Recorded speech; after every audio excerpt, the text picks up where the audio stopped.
Selamat saya. Selamat. Selamat sendiri aja. Pak, ini Bapak jangan pergi. Pak yang sakit udah balik. Udah bilang punya ayo Pak. Pak ya, Ayo jangan ya. Selamat belum nulis nih. Udah sampai waktu Bapak itu sakit. Pak, udah mau cerita mati udah mati. Pak, mari Pak. Pak, coba Bapak sebentar. Tadi disuruh masuk. Mamat lagi Nggak habis, Mas. Baik, udah lewat lebih dari 5 menit, kita mulai aja. Selamat malam teman-teman. Salam sehat, salam sukses selalu. Hari ini bertepatan dengan Maulid Nabi ya. Jadi selamat merayakan Maulid Nabi. Untuk teman-teman yang merayakan, semoga teladannya, suri teladan Nabi bisa dipraktekkan umatnya sehingga di dunia menjadi lebih baik. Oke, sebelum diskusi dengan teman-teman yang sudah hadir, jadi saya kasih pengantar dulu untuk mungkin yang hadir di sini atau yang ikut mendengarkan saja. Jadi kelas coaching itu ada dua kelas Sabtu dengan kelas Minggu. Kelas Sabtu itu untuk grup, jadi tidak perlu booking, ya tidak perlu daftar, itu tinggal klik linknya saja.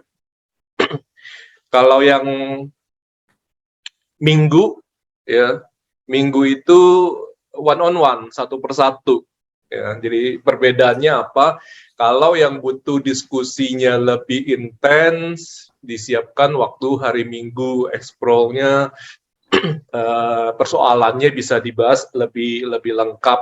Ya. Nah, kalau grup itu kan tergantung dari dinamika kelas. Ya, jadi bisa saja ada yang jadi tidak kebagian kalau ada yang aktif gitu. Jadi teman-teman yang hadir di kelas ini ya nggak usah sungkan-sungkan kalau memang sudah diberikan kesempatan, memang ada bahan diskusi, silakan saja gitu ya, langsung aktif gitu ya, baik yang mau verbal langsung maupun yang di chat gitu ya. Gitu. Jadi kalau waktunya longgar ya silakan, pertanyaannya juga bisa lebih panjang. Kalau ternyata memang sudah mepet atau kira-kira perlu dibahas satu persatu, lebih baik dijadwalkan di hari Minggu. Cuman memang ternyata begitu dibuka kesempatan, yang hari Minggu itu sudah terjadwal sampai pertengahan November ya. Nah, untuk teman-teman yang sudah daftar untuk yang hari Minggu, mohon dipenuhi, maksudnya kalau sesuai dengan jadwalnya. Kalaupun misalnya ada pembatalan, itu mohon bisa minimal 1 hari sebelumnya, supaya kalau ada pergantian itu bisa ditawarkan kepada yang lain-lain. Kalau enggak kan sayang, satu atau slot yang dibatalkan itu jadi tidak terpakai. Nanti ada teman-teman yang sebenarnya bisa ada waktu untuk diskusi, jadi tidak bisa dijadwalkan karena pembatalannya acak gitu ya. Untuk yang sudah daftar pun mohon untuk waktunya juga dipenuhi sesuai dengan jadwal, yang jam 7.30 malam WIB ya, waktu Jakarta karena saya di Jakarta, maupun yang 20.30. Kalaupun misalnya telat, kabarin saya gitu ya. Kalau nggak ngabarin lebih dari 10 menit, saya anggap cancel. Nggak saling tunggu-menunggu gitu ya. Dan untuk coachingnya, baik Sabtu atau Minggu itu kan ditawarkan kan ada 5 keilmuan ya. Ada grafologi, ada hipnosis, hipnoterapi, NLP, ada peta kehidupan, numerologi, ada HRD juga gitu kan. Nah, itu bebas memilih, tidak wajib untuk apa namanya salah satu atau salah dua gitu ya. Itu bebas suka-sukanya teman-teman aja mau dikaji lewat yang mana gitu kan. Kalaupun seperti kelas kemarin itu mungkin banyak yang penasaran atau mungkin nggak sengaja terfokus dengan ilmu peta kehidupan, itu tidak ada maksud untuk memfokuskan ke situ. Jadi itu pilihan bebas teman-teman saja gitu kan. Jadi kalau misalnya ada komentar seperti takut, saya sih berasumsi takutnya itu kaitannya dengan ilmu peta kehidupan. Jadi kalau misalnya ada sudut pandang dari teman-teman sendiri mau memandang bahwa itu tidak dibutuhkan untuk dibahas di situ, ya itu pilihan teman-teman. Saya pasti harus menghormati pilihan teman-teman untuk tidak menganalisa istilahnya atau mengkalkulasi dari ilmu peta kehidupan gitu. Kalaupun saya informasikan kelima keilmuan yang ditawarkan itu ya karena memang itu pengalaman saya selama mensupport banyak klien gitu ya, kira-kira kalau dari keilmuan A kurang efektif, perlu ditambahkan, atau hanya dari keilmuan yang B atau C. Nah, sejauh kompetensi saya dari 5 keilmuan itu, saya menawarkan. Kadang-kadang ada klien juga misalnya dia kenalnya saya sebagai hipnoterapis misalnya gitu, ada yang pernah ngomong gitu, Masnya saya mau disupport dong untuk yang ini karena saya nggak percaya grafo gitu. Ya, itu monggo saja gitu.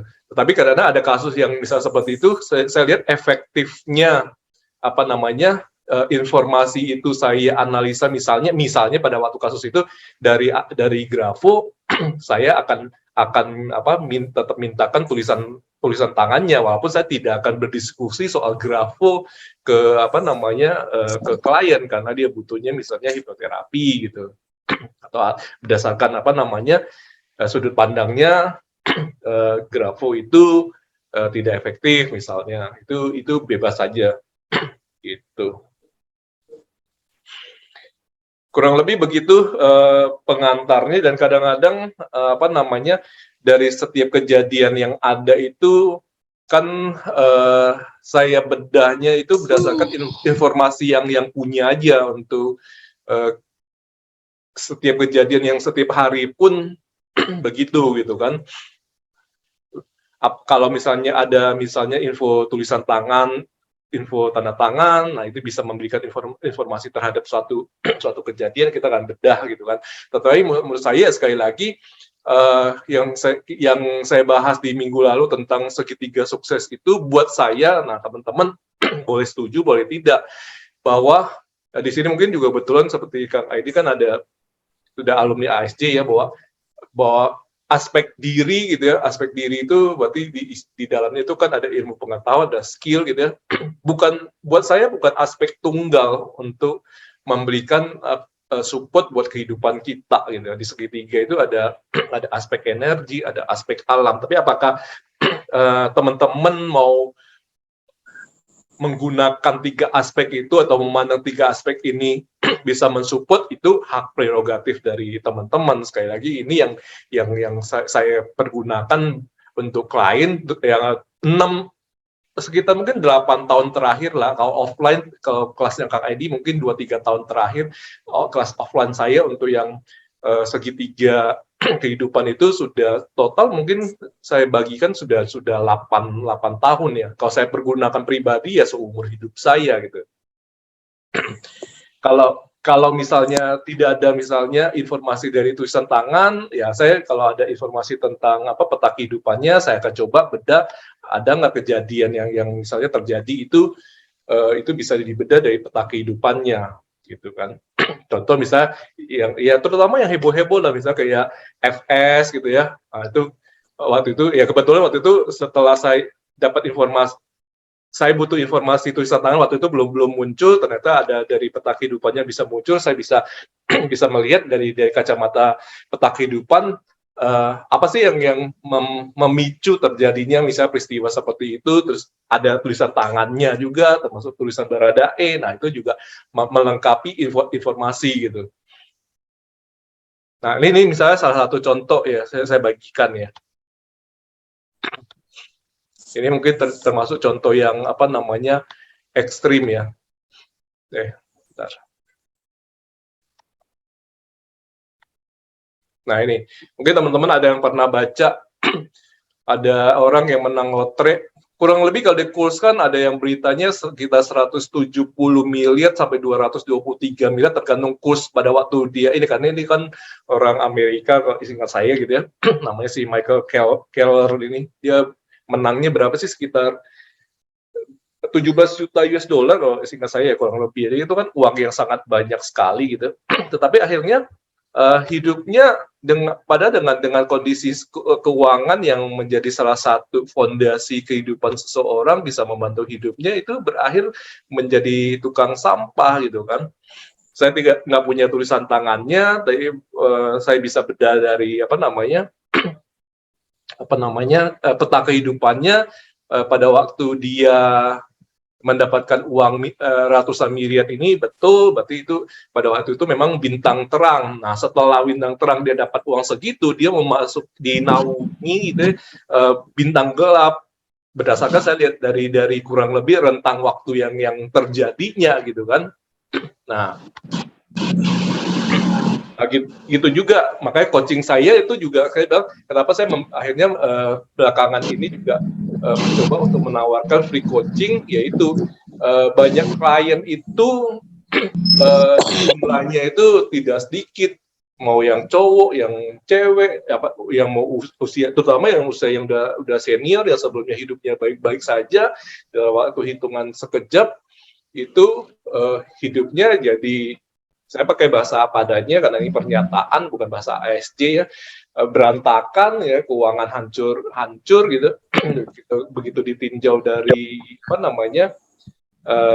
grafonya seperti apa, dari tinjauan energinya seperti apa, peta kehidupannya juga seperti apa gitu kan. Gitu.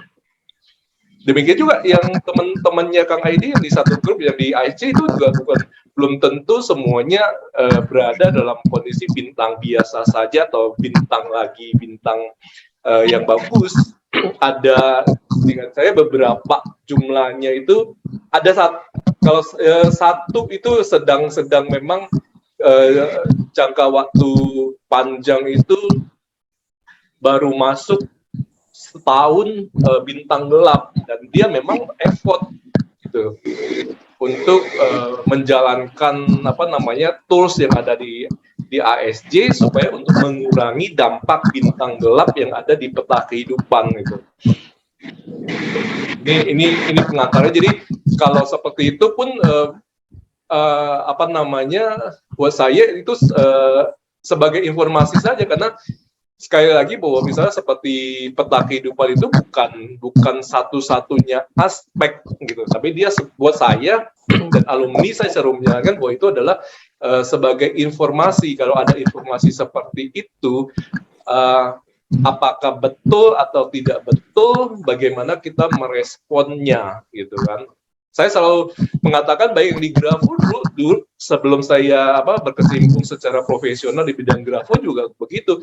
Kalau misalnya ada prediksi dari tulisan tangan yang tidak bagus, saya selalu mengatakan semoga itu tidak betul gitu. Tapi bagaimana kalau ternyata informasi itu juga betul gitu kan. Nah, karena itu menyangkut hidup, bukan hidup saya, hidup klien, hidup alumni, ya mereka yang terkena dampak itu kan gitu.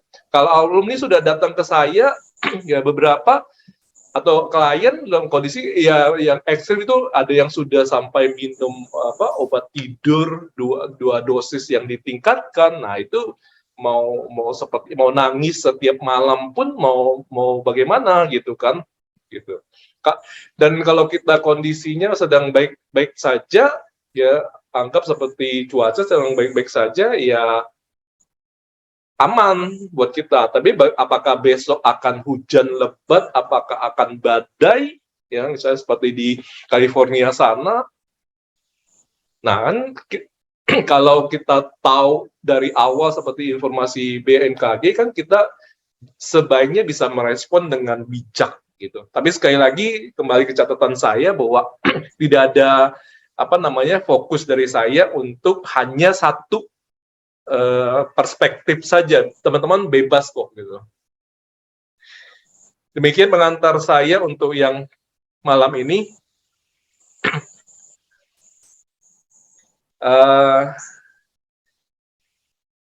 Sebelum ke teman-teman satu titipan dulu saya bacain itu satu titipan, tapi terkait yang Grafo sebentar.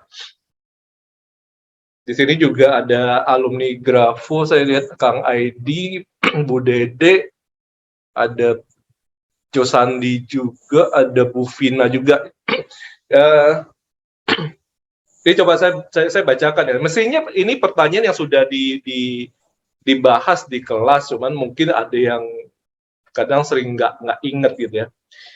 Mas Yos mau konsultasi, saat sebelum COVID lagi rajin menulis, memang hasilnya bagus. Saya bisa dekat dengan anak-anak yang dimaksud ini adalah siswa, karena yang curhat ini guru. Nyaman dengan kontak fisik dan nyaman juga berada di tempat orang banyak. Tapi saat COVID kan tidak ketemu lagi dengan siswa, banyak kegiatan di rumah, membuat jadi jarang grafoterapi lagi. Dan kesininya malah terhenti sama sekali. Padahal dulu terus-menerus ada sekitar 6 bulanan rutin terapi. Nah, sekarang jadi kembali ke awal sebelum terapi. Tulisan juga kembali ke awal. Apakah berarti walau terapi harus dilakukan terus-menerus tanpa ada jeda? Mohon pencerahannya. Saya pikir setelah 6 bulan itu sudah menjadi kebiasaan yang sudah masuk ke alam sadar. Nah, ini coba, kalau ada pertanyaan dari, anggaplah klien dari teman-teman, yang terutama yang sudah CBHA, Kang Edi, Bu Dede, Bu Vina, Josandi, kira-kira jawabannya apa? Ayo, langsung kasih kuis ya. Ayo, sebelum bertanya, saya tanya duluan. Ayo, siapa yang mau jawab? Ada pertanyaan seperti itu.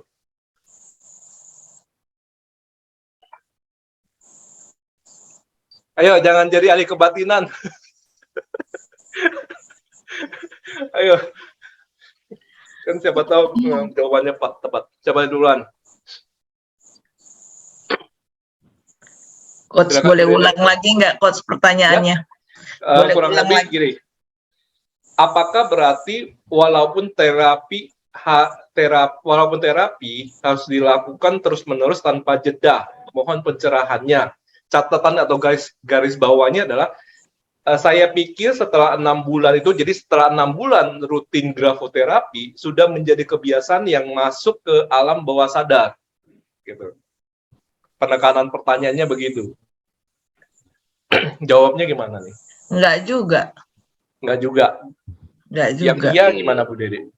Iyanya adalah bagaimana pola pikirnya dia, terus kemudian lingkungannya dia, apakah ada sesuatu yang sedang berpengaruh sama dirinya dia sendiri, pastinya itu akan berpengaruh juga ke tulisannya. Kalau menurut saya seperti itu. Betul, Bu Dede. Ada lagi tambahan, Kang Aidi, yang lebih presisi?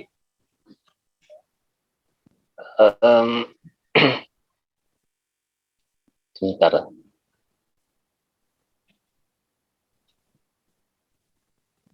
Ambil Kang Edi mikir, saya bacain dulu dari Mbak Ira, harus selalu dicek, Mas Yos, ibarat general check up. Harus selalu dicek juga, batasannya selalu dicek itu seperti waktu konkretnya itu seperti apa? Karena mungkin di sini kalau yang bukan alumni CBHA atau belum belajar grafo itu bertanya, kalau setiap hari dicek, waduh udah kerjaan yang lain gimana? Gimana Kang Edi? Kan tadi dia mengira bahwa setelah 6 bulan rutin terapi, kemudian stop, lalu itu berdampak masuk ke pikiran bawah sadar kan ya. Iya. Cuman selama dia stop itu kan ada kebiasaan baru yang mungkin tidak memberdayakan kebiasaan yang harusnya memberdayakan gitu. Akhirnya ya seperti yang kata Bu Dede bilang, memang ada faktor luar yang mempengaruhi juga. Sama hanya ketika orang rutin olahraga atau rutin nge-gym, badannya bagus gitu ya 6 bulan, terus tiba-tiba karena faktor sesuatu hal dia stop nge-gym gitu, akhirnya ya lemaknya datang lagi gitu, makannya nggak teratur lagi, akhirnya ya gendut lagi gitu, yang nggak bagus lagi ininya. Gitu sih. Setuju. Bu Vina mau nambahin? Speakernya belum dinyalain, Bu. Speakernya Mic-nya, belum Bu. di.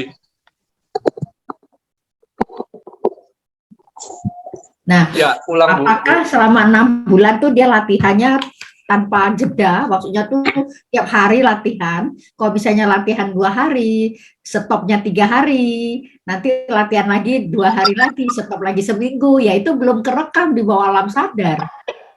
Sementara kan dulu Pak Yas bilang bisa kerekam di awal alam sadar tuh 30 hari nggak boleh stop, harus dilakukan terus. Seandainya dilakukan selama 6 bulan, tiap hari dilakukan, bisa saja pas namanya memori itu ada penghalangnya seperti Bu Dede bilang tadi. Ada kalanya waktu dia merecall, itu ada yang membuat ingatannya daya memorinya tuh hilang sementara. Bisa, itu ada masalah seperti yang Bu Dede katakan tadi, mungkin ada masalah psikologis atau masalah lain yang menghambat. Bisa terjadi. Ya. Makasih jawabannya Bu Vina, Bu Dede, Kang Aidi. Saya jahit lagi ya jawaban dari Kang Aidi, Bu Dede, dan Bu Vina. Betul kata Bu Dede dan Bu Vina bahwa anggaplah, dan saya kalau menyimpulkan dari chatnya dari yang titipan tadi, beranggapan atau berasumsi bahwa dia grafoterapinya tiap hari juga rutin. Tapi betul seperti Bu Vina bilang, Bu Dede bilang, kalaupun dia rutin setiap hari, tetap terpengaruh gitu kan. Dan ingat kembali kepada teori grafo bahwa setiap manusia itu kan terpengaruh secara teorinya kan dua bulan ada perubahan di aspek tubuh, mental, dan emosionalnya begitu. Jika aspek ini berubah, dia juga pasti berubah gitu kan. Anggaplah dia menjaga 6 bulan, berarti dia apakah mau mengartikan 6 bulan ini sifatnya permanen. Nah, itu tadi contohnya presisi dicontohkan oleh Kang Aidi. Kalau seseorang gym, kalau dia ada tidak rutin, maka bisa lemaknya bisa kembali lagi gitu kan. Jadi bahwa pengaruh dari lingkungan eksternal itu mempengaruhi, dan sama seperti kalau contohnya Kang Aidi tadi, bahwa kalau untuk menjaga fisik saja apakah cukup 6 bulan rutin? Nggak bisa ya Kang Aidi ya, betul ya. Kita perlu, kalau kita mau tubuh kita bugar atau dengan misalnya mau bentuk tubuh, berat badan gitu kan, itu berarti kan kita mesti menjaga seumur hidup kan, banyak variabel yang lain, makanan, gaya hidup ya. Kalau itu juga tidak dikontrol kan juga ya, tadi kalau disebut Bu Vina, Bu Dede kan eksternalnya juga jadi mempengaruhi gitu kan. Jadi apakah bahwa otak dan pikiran manusia itu cukup di terapi 6 bulan? Jawabannya tidak. Untuk menjaga otak dan pikiran sama seperti menjaga kesehatan dan tubuh, itu perlu seumur hidupnya kita gitu kan. Dan mengembalikan lagi teori bahwa grafoterapi itu utamanya itu bukan untuk mengakses bawah sadar dulu. Dia adalah mengakses neurosistem manusia. Jadi yang dia program itu ada sistem syaraf manusia. Sistem syaraf manusia itu kan membentuk pola pikir atau mindset tertentu. Jadi yang dijelaskan di kelas Grafo itu kan bedanya mindset terapi, misalnya hipnosis, NLP, ESQ, dan lain-lain, itu kan mereka mengakses program bawah sadar. Sementara kalau grafoterapi itu yang diakses itu adalah neurosistemnya dulu. Neurosistem ini yang menentukan mindset tertentu. Nah, berikutnya berpengaruh kepada perilaku tertentu. Gitu ya. Ini juga jawaban untuk teman-teman yang belum pernah ikut Grafo. Coba saya lihat ada jawaban tambahan nggak ya tentang Sampai bulan situ. ini. Ada dari Mbak Nining. Jawab karena aku juga menjalani grafoterapi sampai saat ini. Biasanya aku 3 bulan sekali menganalisa tulisanku sebagai general check up dan warning buat diriku. Aku jalani saat ini sejak lulus. Ya, Mbak Nining ada tambahan jawabannya? Mau jawab langsung?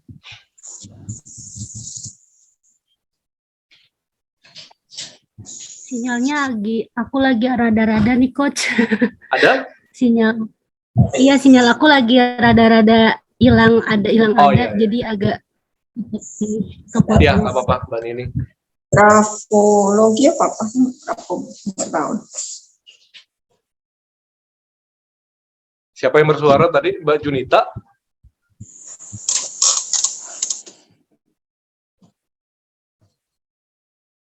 Tadi Mbak Junita mau bertanya. Halo? Saya lanjut dulu ya. Jadi betul, jadi sama seperti tubuh, maka untuk menjaga atau maintain, jadi kan sifatnya Grafo itu kan bisa untuk monitoring, bisa untuk maintain, bisa untuk terapi gitu kan, ya seumur hidup. Cuma di luar sana kan manusia itu tentang maintain diri itu lebih banyak yang sifatnya korektif daripada antisipatif. Korektif itu artinya apa? Mereka itu baru akan melakukan sesuatu, mencari solusi, mengobati ketika sudah ada gangguan atau terjadi sakit, kalau itu pada tubuh. Nah, sebaiknya sih kan yang ditawarkan itu adalah kita tuh jangan korektif, antisipatif, jadi menjaga supaya tidak terjadi. Gitu kan. Kalau sudah menjaga terjadi, ya sudah, apa boleh buat kan, usahanya sudah dilakukan. Nah, itu soal mindset ya. Nah, yang kedua itu juga kan di luar sana banyak yang menganggap, wah repot ya, jadi mesti maintain setiap hari. Ya kita mau bugar sepanjang hari enggak? Sebenarnya juga sudah diinformasikan, seingat saya, coba koreksi saya kalau kalau belum sampaikan ke alumni ya, Kang Aidi, Bu Dede, Mbak Nining, Bu Vina, bahwa sebenarnya untuk alumni atau klien yang sudah menjalani terapi 3 bulan terus-menerus, ya, apalagi sudah 6 bulan, kalau misalnya dirasa waktunya tidak luang, itu sebenarnya boleh diturunkan menjadi 3 kali seminggu. Jadi tidak perlu setiap hari, gitu kan. Selama monitoring bahwa tulisannya itu aman-aman saja. Jadi kalau antara 2 sampai, idealnya sih seperti kalau misalnya olahraga atau gym yang tanya Kakak ini, itu kan baiknya kan 3 sampai 4 kali seminggu ya, boleh jeda. Mau setiap hari lebih bagus, bukan soal kuantitasnya, tetapi kalau misalnya setiap hari 45 menit sampai 1 jam itu sudah waktu yang cukup kalau yang punya waktu, betul ya Kang Adi ya, atau sudah menjadwalkan ya, untuk mereka yang mau berolahraga rutin atau yang di gym gitu ya. Tidak di gym pun misalnya kalau mau kayak hari pagi, jalan pagi itu juga, atau renang gitu ya, olahraga yang lebih nggak perlu effort tinggi ya. Nah, olahraga juga tetap berefek baik kalau misalnya waktunya tidak bisa setiap hari, bisa 3 kali seminggu gitu kan. Jadi libur 1 hari olahraga. Nah, untuk yang sudah rutin grafoterapi juga begitu. Kalau memang setelah 3 bulan, kita juga lihat ya, setelah 3 bulan hasilnya juga sudah stabil. Kalau sudah stabil, ya itu boleh maintain-nya kalau nggak punya waktu setiap hari, itu 3 kali seminggu gitu. Nah, itu toleransinya. Tapi kalau sudah cuma seminggu sekali, ya lihat hasil dari monitoringnya. Kalau misalnya cuma sekali seminggu ternyata juga goyang, karena kata Bu Dede dan Bu Vina itu ternyata misalnya pengaruh dari luar itu psikologis, kehidupan sehari-hari itu berdampak gitu kan. Nah, itu pasti nggak cukup gitu loh. Gitu, teman-teman. Saya dulu di chat ada komentar. Tambahin, Ya, saya tambahin Bu dikit. Dede. Oh ya udah Bu Dede dulu deh. Ya, Bu Dede dulu ya. Ya, ngomong. Habis itu Bu Vina. Sepanjang jalan perjalanan saya sampai hari ini ya Coach. Kalau misalnya itu teman-teman bilang merasa bahwa latihan sekian bulan setelah itu berharapnya bahwa itu akan jadi pasti, menurut saya tidak juga gitu ya. Jadi kalau saya memang tipe orang yang kalau membuat konsep saya lebih suka dengan tulis tangan. Jadi ketika saya tulis tangan, saya bisa lihat tulisan saya sendiri sambil nulis. Ketika ada tanda-tanda yang terus tiba-tiba secara tidak sadar saya muncul, saya harus melakukan mawas diri. Kenapa saya begini lagi ya? Dan kemudian terus sambil tulis saya juga memperbaiki tulisan saya sehingga saya merasanya bahwa saya melakukan tindakan korektif setiap saat untuk di tulisan saya, dalam arti untuk membiasakan diri saya bahwa untuk tertib seperti itu. Tapi setiap hari, setiap kali saya melakukan menulis, itu saya melakukan korektif juga buat diri saya sendiri. Menurut saya begitu, Coach. Iya, betul. Jadi kan kalau kita setuju dengan Bu Dede, itu pun yang saya lakukan. Dan sebagai informasi juga bayangkan ya, saya mengenal grafoterapi itu dari sejak 92, berarti sudah 30-an tahun ya, sampai hari ini juga masih terus monitoring lewat tulisan gitu. Jadi memang si antisipatifnya itu kan menulis setiap hari itu, apalagi dengan juga digabungkan dengan metode grafoterapi itu kan untuk memonitoring ya, itu kan antisipatifnya di situ. Begitu terlihat maka akan kita lakukan korektifnya gitu kan. Jangan kita tidak pernah maintain, atau seperti bahasanya Mbak Ira atau Mbak Nining, ya, check up-nya kita nggak lakukan, tiba-tiba sekian lama gitu ya menulis logo, tiba-tiba ada ciri yang tidak menguntungkan baru korektif. Nah, itu kan butuh effort yang lebih besar gitu, dan waktu lagi gitu kan. Gitu. Sama seperti contohnya Kang Aidi bilang, kalau misalnya seseorang dengan berat badan, katakanlah misalnya dulu saya pernah berat badan hampir udah 90, mau menurunkan itu misalnya target ke 70-an, sudah tercapai 70-an, apakah saya juga berhenti olahraga? Jawabannya ya tidak gitu kan. Nggak bisa. Ya, demikian dengan otak dan pikiran kita juga kita menjaganya dengan apa? Kalau misalnya teman-teman yang lain punya tools yang lain untuk menjaga kekuatan pikirannya, ya monggo saja. Kalau kami yang di bidang grafo ya tentunya menggunakan grafoterapi gitu. Dan tools yang lain kalau yang alumni ASJ ya gitu. Oke, makasih Bu Dede. Bu Vina ada tambahan? Ya, aku tambahin sedikit. Ya. Contohnya tanda tangan saya kan waktu sebelum saya rubah ke KTP itu saya latihan udah ribuan kali. Ya. Nah, itu pun kemarin Pak Yos begitu lihat juga, Bu Vina ini ada 2 loh, padahal waktu awal-awal Pak Yos bilang kan udah oke. Ya. Nah, nyatanya itu bisa berubah karena saya tidak tiap hari lagi latihan.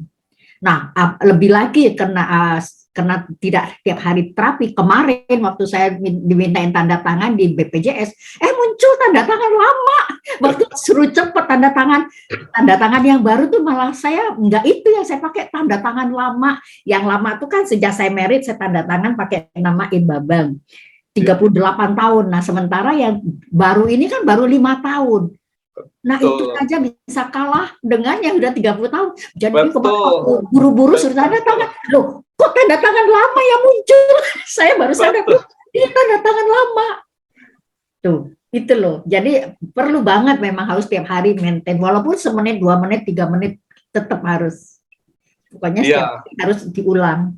Baru Betul. nanti itu yang saya tambahin. Ya, ini sharingnya Bu Vina memang yang sangat presisi juga ya teman-teman yang lain yang memang yang sering juga dalam pantauan saya Bu Vina juga termasuk yang sangat rajin untuk grafoterapi baik tulisan maupun yang tanda tangan. Mungkin kalau teman-teman lihat di monitor secara penglihatan mata mungkin umurnya Bu Vina itu sweet 17 ya, tapi mungkin secara KTP itu Bu Vina ini udah umurnya memang sudah profesor loh, ya kan? Nah, tadi contohnya Bu Vina itu betul bahwa seseorang yang hidup sweet 17 tadi itu dengan grafoterapi setahun 2 tahun atau katakan tadi 6 bulan itu mau mengubah karakteristik yang sudah terbentuk sweet 17. Nah itu salah satu grafolog itu namanya saya nggak ingat tuh, itu mempertanyakan bagaimana mungkin gitu kan seseorang yang sudah hidup tadi kalau Bu Vina bilang 35 tahun menggunakan karakteristik yang lama ya baik menguntungkan atau tidak itu iya harus diubah dalam hitungan bulan nggak bisa gitu. Nah itu harus benar-benar memang dijalanin seumur hidup gitu. Begitu. Makasih masukannya Bu Vina, betul seperti itu. Ada tambahan lain Bu Dede? Belum dulu Coach. Belum. Saya baca dulu. Ya. Kalau bicaranya mengenai tanda tangan yang tadi Bu Vina cerita,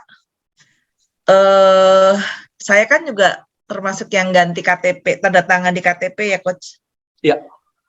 Saya kemarin tahun 2021 itu KTP-nya ganti nama dan ganti tanda tangan. Ya. Jadi saya merasa bahwa setelah saya ganti tanda tangan, banyak sekali pola pikir saya banyak yang berubah. Lalu kemudian attention to detail saya juga tambah meningkat karena memang yang tanda tangan yang Coach buatin kan memang cukup detail ya Coach ya. Dengan saya latihan tanda tangan itu, sekarang ini pekerjaan saya pun cenderung lebih detail. Untuk detailnya itu menjadi lebih detail sekarang ini. Saya sadari seperti itu Coach. Jadi memang harus, kebetulan karena saya harus tanda tangan setiap hari, banyak voucher, banyak apa, jadi itu jadi media saya untuk latihan sih. Ya. Dan kelihatan bahwa di pekerjaan saya menjadi ada hal yang kelihatannya saya ini sekarang jadi lebih detail dan banyak bantu saya seperti itu Coach. Iya. Ya, kalau misalnya kondisi aktivitas itu menguntungkan kita longgar untuk juga bisa sekalian melakukan terapi baik di tanda tangan atau tulisan itu memang menguntungkan. Nah, itu juga teman-teman yang misalnya tidak ingin mengetahui lebih jauh tentang grafo, tadi juga sharingnya Bu Dede tentang mengubah KTP dengan tanda tangan baru, ini juga menjadi pertanyaan favorit. Jadi kalau dari 100 orang itu 10.000 menanyakan pertanyaan yang sama. Pertanyaan pertama itu apakah KTP bisa diubah tanda tangannya? Jawabannya bisa, dan itu sudah banyak yang melakukan baik alumni maupun klien ya. Jadi kadang-kadang ada yang ya kerepotannya sampai terakhir yang info ke saya juga begitu. Cuma memang ya tinggal komunikasi dengan petugas kalau ini kalau sekarang mengubah tanda tangan itu kan di Disduk Capil ya namanya kan, dinas. Ya, betul.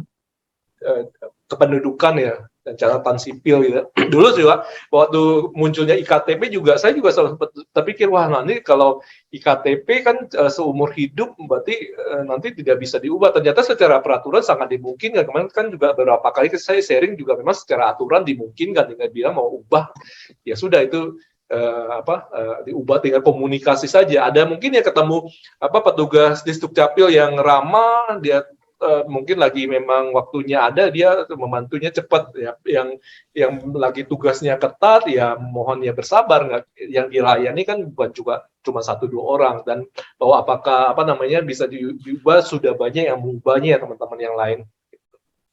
Terima kasih Bu Dede sharingnya. Sama-sama, Coach. Saya baca dulu dari Mbak Ira, izin bertanya, Mbak Mas Yos, kalau ada bentuk tulisan garland ketika sebelum terapi, namun setelah terapi karena fokus pada huruf prosperity dan juga optimalisasi prestasi di GYJ, lama-lama garlandnya hilang atau berkurang, padahal itu termasuk menguntungkan. Kenapa ya Mas Yos? Karena belum terbiasa saja dengan tulisan yang benar menurut Grafo. Nah, Mbak Ira, pertanyaan ini alumni mau komentari dulu ya, jangan sampai kepleset dengan jebakannya. Bagaimana mungkin garland hilang karena terapi prosperity? Itu jelas-jelas jawabannya adalah jawaban langsung dan secepat singkat, itu jelas tidak mungkin gitu, karena kandungan garland itu pasti ada di prosperity. Ini salah satu bocoran nih gitu. Ini kadang-kadang kan kalau dari baik alumni yang maksudnya tidak memenuhi integritas dalam menggunakan hakinya Grafo bisnis itu kan seringkali mereka kan cuma tahu hakinya itu major minor, grafogram 16 aspek, terus prosperity, infinity, tanda tangan gitu kan. Mereka tidak mengetahui ada banyak yang saya tidak bocorkan ya, karena untuk mencegah itu, untuk mencegah orang-orang mengakui bahwa oh itu materi standar grafologi. Tidak, grafo bisnis itu banyak sekali temuan saya gitu. Jadi kadang-kadang kalau mereka menggunakan itu antara mana grafo standar, katakanlah dari asosiasi grafolo Amerika dan Eropa, mana yang punyanya grafo bisnis, itu selain yang sudah diumumkan seperti major minor, grafogram, prosperity gitu ya. Teknik desain tanda tangan itu mereka tidak tahu, dan saya tidak sebutkan untuk mengunci orang-orang yang tidak punya etika, baik alumni maupun bukan gitu. Nah, salah satunya ini kalau disebutkan sebenarnya kandungan garland itu sudah ada di prosperity. Jadi kalau mengatakan garland jadi hilang karena desain tanda tangan prosperity, coba lagi buka lagi pelajarannya tentang garland dan desain tanda tangan, Mbak Ira. Orangnya baru hilang lagi. baru mau masuk. Bentar, saya mau jawab ulang. Gitu. Jadi teman-teman enggak, kalau kaitannya dengan garland itu tidak ada, itu sudah kandungan yang ada di dalamnya. Ini ada sharing dikit juga ya, itu ada yang membajak grafo bisnis itu mau mengatakan bahwa grafo bisnis kan mengambil dari ilmu yang lain juga. Iya betul, fondasinya grafo sama seperti misalnya hipnosis, fondasi hipnosis, tapi metode hipnosis itu banyak juga metodenya sesuai dari pengembangan masing-masing, dan itu bahasa saya kurang ajarnya alumni yang berani itu mungkin justifikasi bahwa dia mau menggunakan itu tanpa izin ya. Coba misalnya salah satu yang dipublish saja, major minor itu ditemukan di mana? Karena gini, kalau dia mengatakan grafo yang dia pakai adalah bukan grafo bisnis, maka dia harus menggunakan semua trait yang disebutkan oleh grafolog lain, dia tidak boleh menggunakan major minor karena major minor ada punyanya grafobisnis gitu. Belum lagi ciri-ciri spesifik yang memang saya tidak sampaikan karena itu menjadi pengunci. Jadi kalau seseorang mengatakan oh dia menganalisa menggunakan grafologi standar atau metode yang lain, saya tinggal bertanya pertanyaan tertentu saja. Kalau itu ternyata misalnya itu dalam metode grafobisnis, saya tinggal tanyakan, Anda temukan di mana ciri ini? Nah itu lucunya gitu. Bahkan yang mengatakan begitu dia masih menggunakan teknik desain. Seperti teknik desain tanda tangan yang dipunyai grafobisnis itu dia harus sebutkan dia temukan metode itu di luar grafobisnis itu di mana gitu. Nah kalau dia tidak bisa menyebutkan misalnya gurunya atau alirannya gitu ya. Sementara kita lihat bahwa itu sebenarnya pattern pakemnya grafobisnis itu kan lucu gitu. Itu padahal dulu juga dari sejak tahun pertama 2008 ya, saya pertama kali mengajar kelas grafo itu di tahun 2008 2009 tuh alumni juga sudah mengatakan itu segera hakikat. Saya nggak mau hakikan dulu karena saya mau beri kebebasan, tapi ternyata kebebasan itu nggak dipertanggungjawabkan, repot juga. Dan mereka tuh ada beberapa yang dengan sengaja mengambil alih. Itu kan coba saya meriset itu 15 tahun penggunaan, sudah 30 tahun terus mau diambil alih dengan mengatakan bahwa itu bukan punya orang perorangan ya, makanya akhirnya saya hakikan gitu. Dihakikan pun masih tetap ada yang berani kok. Tapi saya biarkan dulu lah, saya nggak ada waktu, belum ada waktu ngurusin yang kayak gitu. Tapi ya lucunya begitu. Saya baru dapat laporan belum terlalu lama kan. Wah itu kan grafobisnis bahasanya apa? Saya mesti temuin. Coba major minor itu dia coba sebutkan trainer dunia mana yang menggunakan major minor. Gitu. Dia sebutkan gurunya deh. Kalau dia nggak bisa menyebutkan kan lucu gitu. Mengatakan grafobisnis mengatakan major minor belajar dari grafologi yang lain. Kan dia harus tunjukkan bukti bahwa sebelum grafobisnis ada yang menggunakan major minor. Grafogram 16 aspek mau ditambah mau dikurangi, ada yang menambahkan 20 grafogram dan dipakai tanpa izin. Ya. Itu kan lucu. Coba bayangkan kemarin aja Valen Prayoga aja yang nyanyi di istana itu dihakikan. Itu videonya saja kalau dipakai itu mesti minta izin loh. Itu video nyanyi doang loh. Kan lucu kan? Nah, grafogram itu dengan metode scoring yang seperti itu 16 aspek yang begitu mereka pikir dengan ditambahin itu bisa aman dari haki. Saya kalau ketemu benar-benar ada yang bukti tertulisnya itu secara undang-undang ya 5M ya. Padahal tinggal izin aja gitu. Begitu tentang grafo. Tadi kembali tadi Mbak Ira udah gabung lagi. Jadi Mbak Ira karena baru gabung lagi tadi dengerin rekamannya kalau mau jawaban lengkap. Jadi nggak mungkin kalau Garland hilang itu karena tanda tangan dengan simbol prosperity, karena di dalam prosperity kandungan salah satunya adalah Garland. Nah ini saya jadi membocori. Gitu. Bukan di tanda tangan Mas Yos, tapi Ya? tulisan. Bukan di tanda Kenapa? tangan tapi di tulisan. Iya betul. Kurang jelas ya?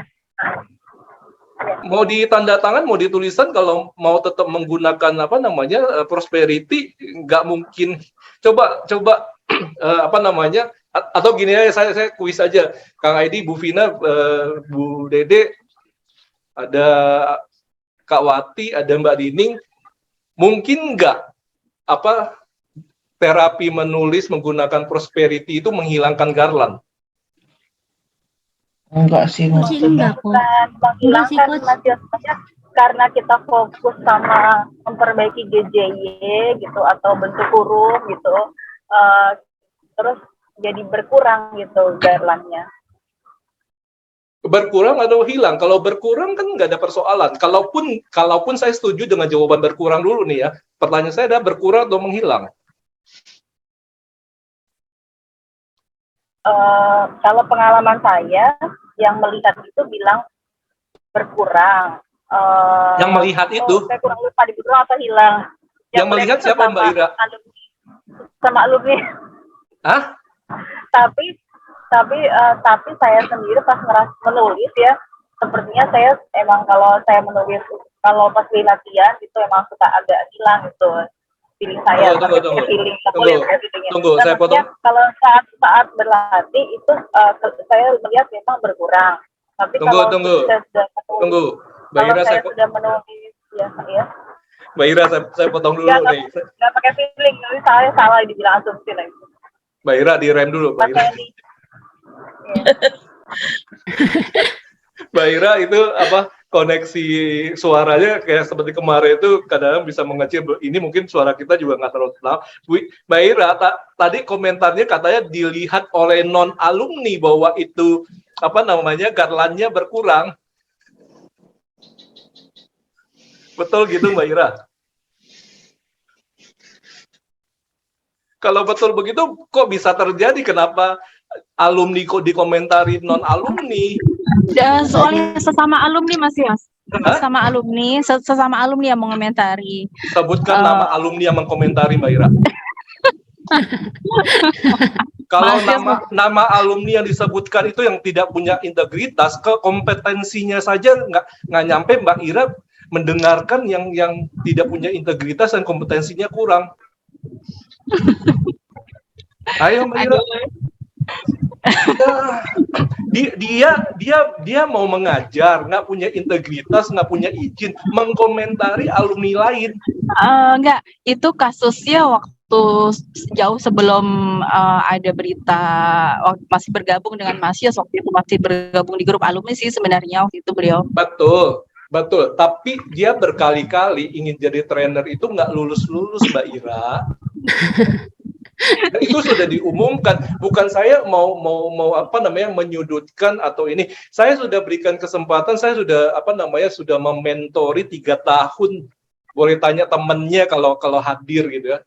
Nah, kalau kompetensinya belum disetarakan dengan trainer, makanya saya selalu bilang berhati-hati mengkomentari. Mbak Ira juga kan harus tetap menguasai konsep grafonya secara baik yang dimaksud dengan garland seperti anggaplah kita setuju. Kalau misalnya dia berkurang nggak ada persoalan. Kalau campuran garland dan kombinasi garland dengan non garland. Jadi kita selesai sampai di situ. Jadi kalau yang mengkomentari itu saya harus membahasakan kalau tidak kompeten itu ya nggak perlu didengarkan gitu. Apalagi nggak punya integritas Mbak Ira. Baik Mas Yos. Iya.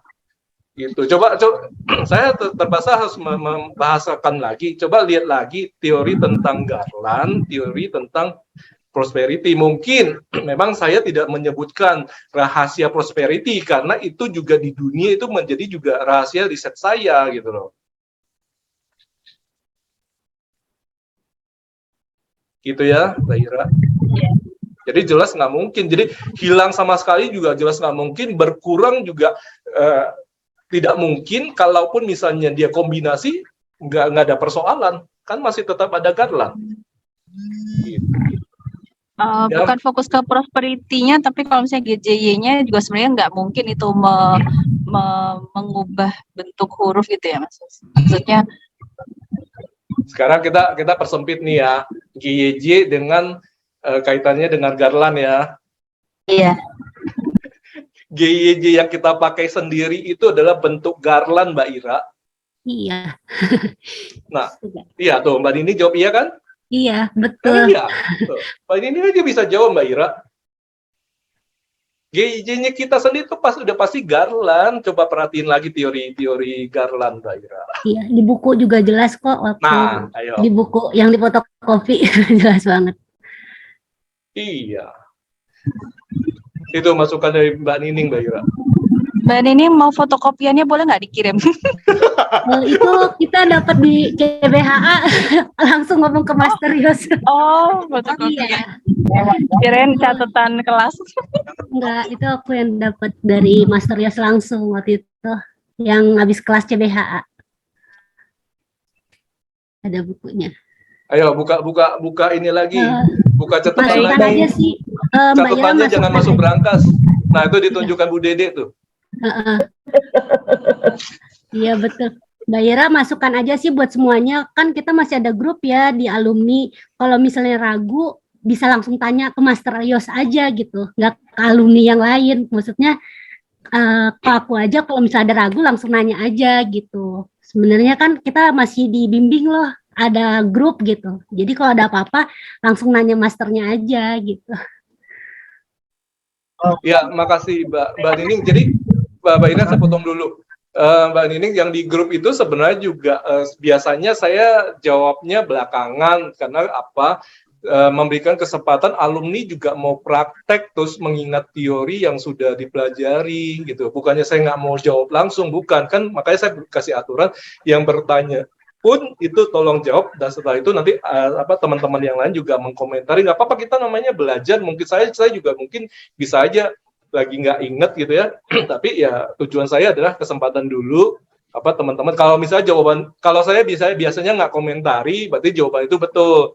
Nah biasanya kalau ada yang meleset baru saya komentari. Supaya juga teman-teman juga gini loh, kan sudah sudah lulus, saya mau mengurangi ya benar-benar jangan ada ketergantungan dengan saya gitu. Kan teman-teman banyak bahkan yang sebelum ikut kelas itu kan mau jadi trainer. Saya juga mau banyak teman-teman yang itu. Tapi kan saya bisa bilang kalau dari sisi saya misalnya persyaratan untuk jadi trainer grafu itu apa? Karena kita berkaitan dengan keilmuan tentang karakter yang utamanya sendiri utamanya karakter kita juga harus baik gitu. Itu dulu, bukan hanya sekedar menguasai teori grafo, teknik delivery gitu. Bahkan ada sebelumnya tuh pernah ada alumni yang mengatakan, wah itu kan teknik delivery-nya Mas Yus itu kan seperti itu. Saya jauh lebih baik teknik delivery grafo saya. Ya nggak apa-apa gitu. Karena fokus saya bukan di teknik delivery, saya sering juga nggak mau terlalu banyak teknik delivery yang sistem training yang terlalu canggih, yang terlalu enggak, karena fokus saya bukan di situ gitu.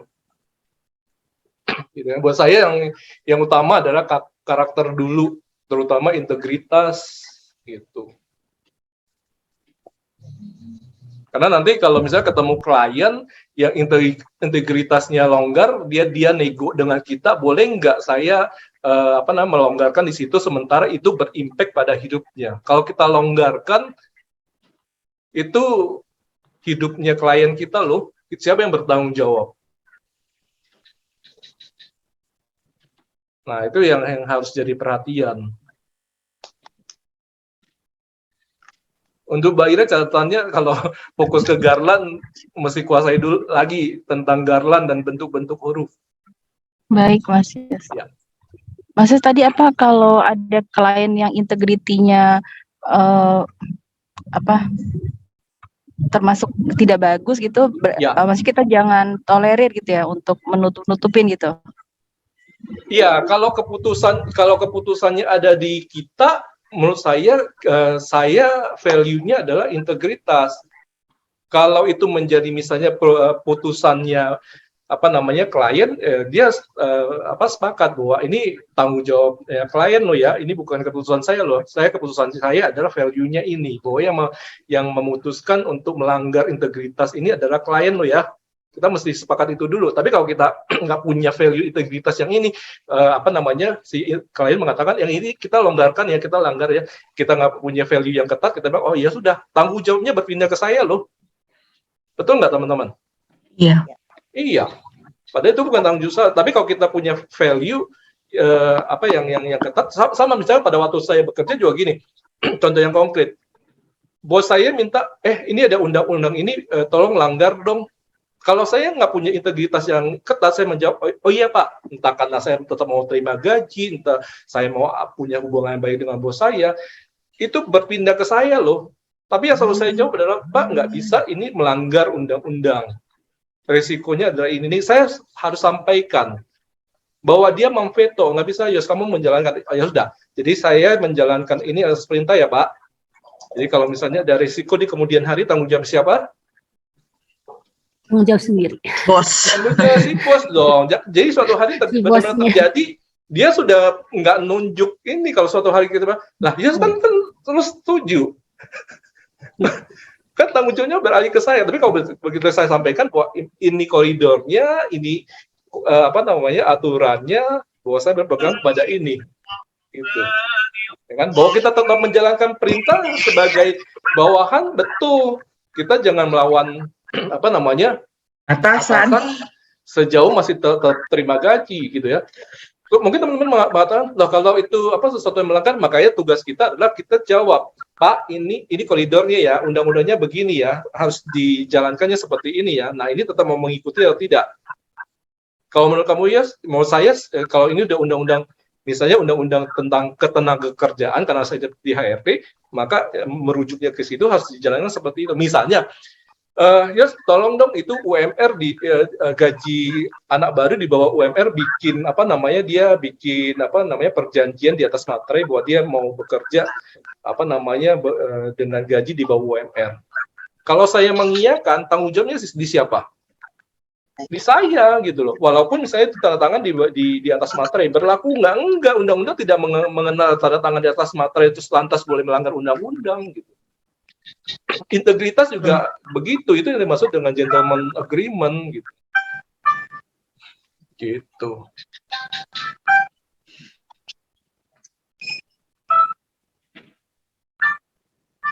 Oke, ada komentar lain kaitannya dengan grafo? Karena saya baca nih dari Mbak Iin ada beralih tema. Kembali ke peta kehidupan saya lagi.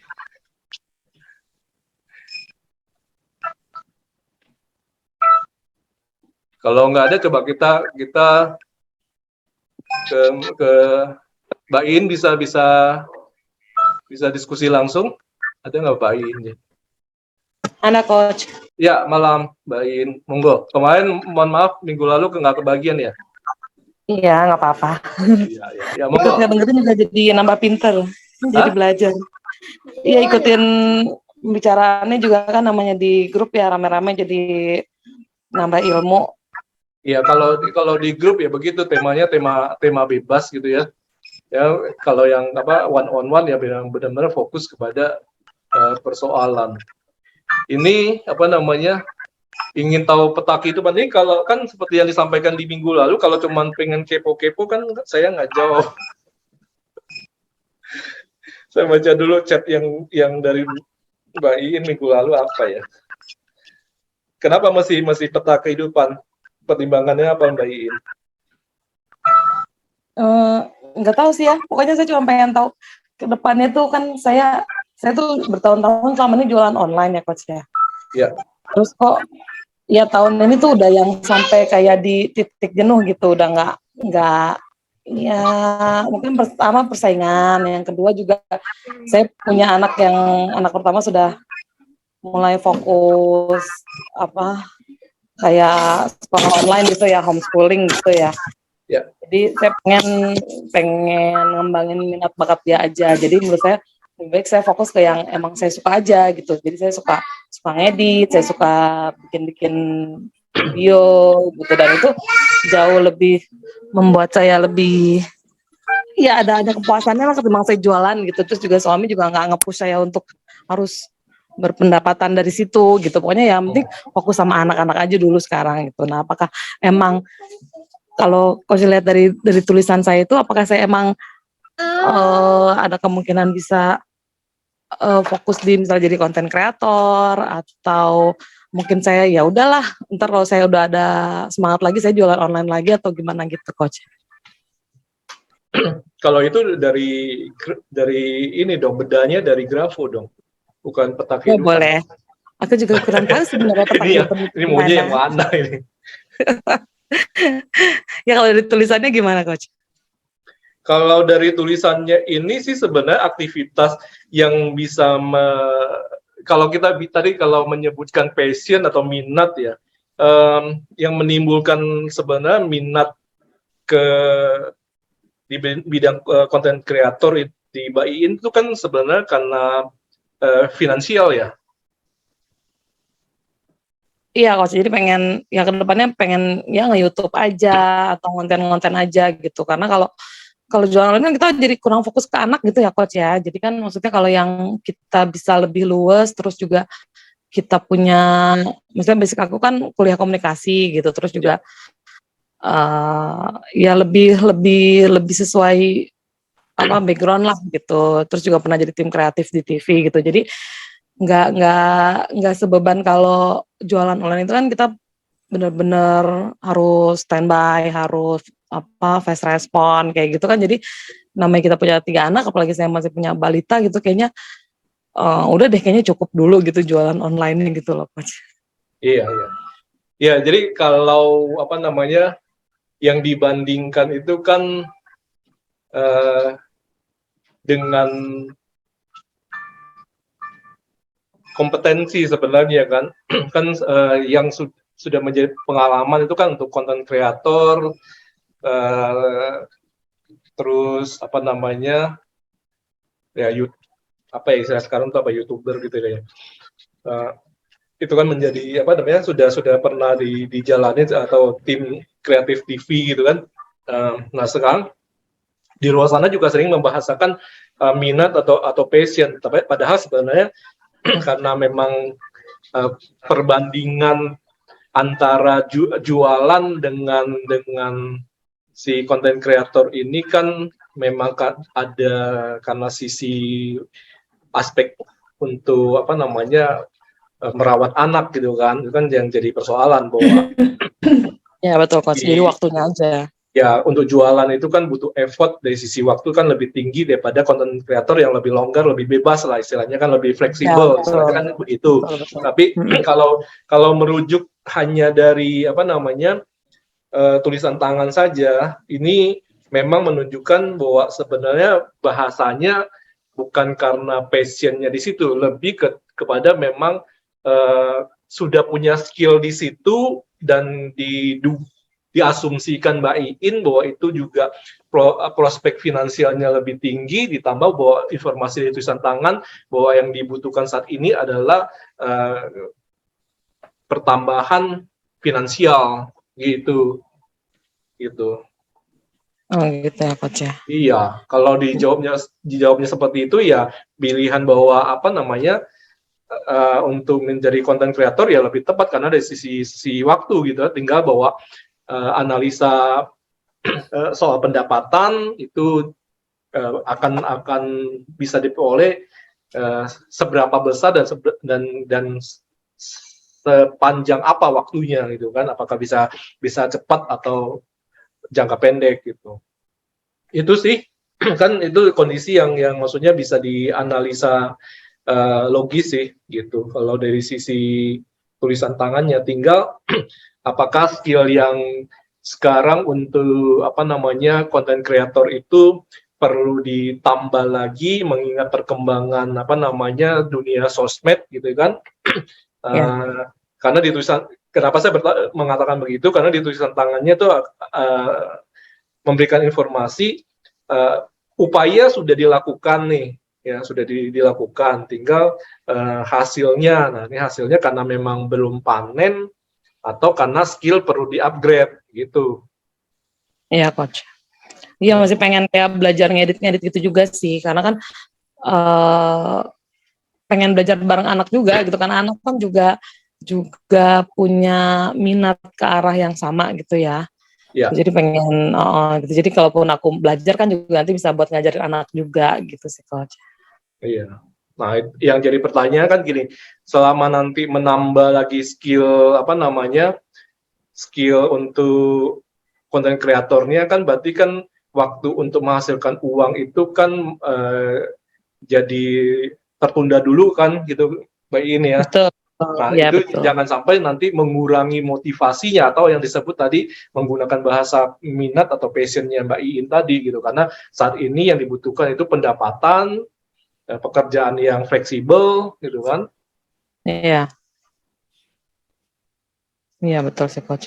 Ya misalkan kalau kalau kemarin-kemarin itu kan memang suami masih butuh di support ya, ya coach ya. Kalau sekarang kan mungkin sudah lebih stabil untuk suami juga, terus juga emang suami udah anak juga sudah mulai SMP gitu. Jadi harus bisa prioritas ke sana dulu sih. Kalau misalnya pendapatannya belum bisa dari situ ya sebenarnya kita juga nggak terlalu ke sana juga sih coach. Paling nggak saya memang punya prospek ke sana gitu kan kalau dari tulisannya gitu ya coach ya.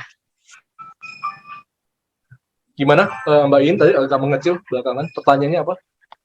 Ya kalau dari prospeknya, kalau kemungkinan aku tetap di bidang ini berarti cocok aja kan gitu ya coach ya?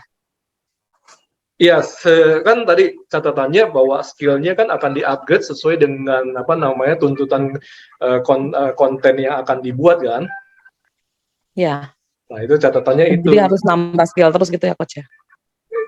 Iya, tinggal dilihat tuntutan untuk apa namanya pembuatan kontennya itu sendiri itu dengan kompetensi atau skill yang sekarang itu sudah sama atau belum gitu. Iya, iya. Itu yang jadi apa namanya pertanyaan yang harus dijawab Mbak Iin sendiri gitu. Terus nanti seberapa lama akan menghasilkan penghasilan yang diinginkan gitu kan? Iya. Gitu. Nah kalau dua hal itu bisa terjawab ya berarti iya gitu bisa dijalanin gitu. Oke coach.